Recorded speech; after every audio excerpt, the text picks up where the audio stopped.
बिस्मिल्लाहिर्रहमानिर्रहीम। पिर्त कराएं पंथ जे चैनल ताईं शाइर अदीब मोकम गुलाम रज़ा मेमन जी तरफ़ खां अस्सलाम वालेकुम। हक़ मौजूद जिए लतीफ़ी कल्चर। पिर्त जी पारखू ससुई जंहिं पुनल जे पिर्त में पंध पहाड़ कया जर झंग जाचियो पर पिनल जी पिर्त न छॾी। उन जे लाइ ही मुंहिंजी फिल्म आहे पिर्त करायूं पंध।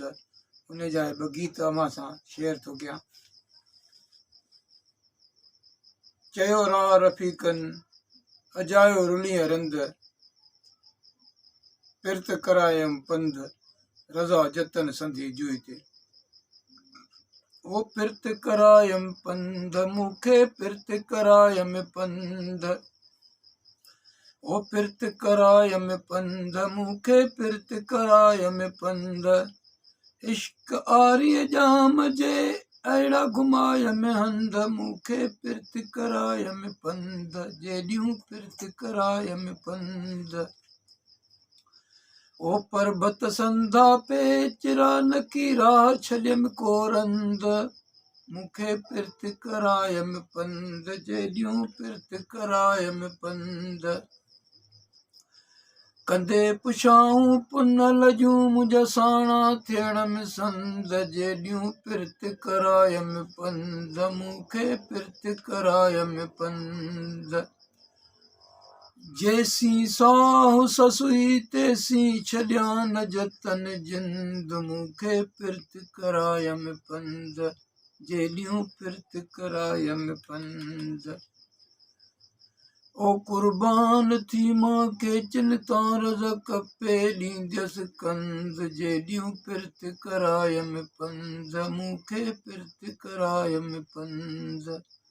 ओ मूंखे पिर्त करायमि पंध जेॾियूं पिर्त करायमि पंध। इश्क आरीअ जाम जे अहिड़ा घुमायमि हंध, मूंखे पिर्त करायमि पंध। इहो ॿियो गीत हलंदे हलंदे साणी थी किरी पई। कंहिं राह रफ़ीकनि चयुसि त उथी अॼु हल, अॼु ईद जो ॾींहुं आहे, असांजे अंगण हली ख़ुशीअ मज़ा ख़रीदारी करे खाओ पीओ। बाक़ी हिते त ऋण में कोई कांध जो कांधी बि न थींदी। उन जे जवाब में ससुई चए पई, ओ वई ईद अजाई अरमान अथम, वई ईद अजाई अरमान अथम, बेड़ो वर बिना भी राने अथम, वई ईद अजाई। ओ पंहिंजे पुनल बिना कहिड़ी ईद कयां, कहिड़ी ख़ुशीअ मंझां ख़रीद कयां, साथ सूरन जो सामान अथम, वई ईद अजाई अरमान अथम, वई ईद अजाई। ओ मुंहिंजो हीअड़ो लॻो जिन हो तन सां तिन के चिन खे मां कीअं छॾियां, जिन जतन मंझे ओ जिंद जान अथम, वई ईद अजाई अरमान अथम, वई ईद अजाई। ओ मुंहिंजो जीउ चवे जुई जत हलां हली, सेणनि सां के सूर सलियां कलब अंदरि के चिन कान अथम, वई ईद अजाई अरमान अथम, वई ईद अजाई।